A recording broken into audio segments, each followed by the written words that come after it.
Brothers and sisters of the Circle, today we welcome a new soul into our mortal fold. This woman has endured, has challenged, and has shown her valor.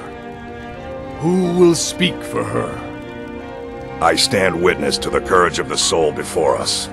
Would you raise your shield in her defense? I would stand at her back, that the world might never overtake us.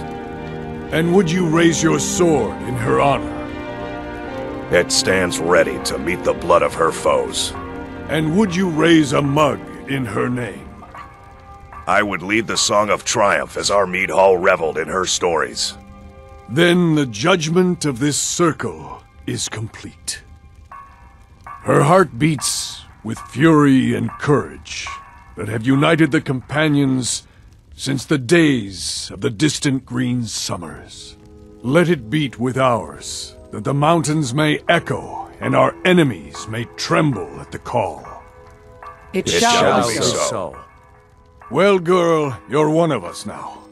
I trust you won't disappoint.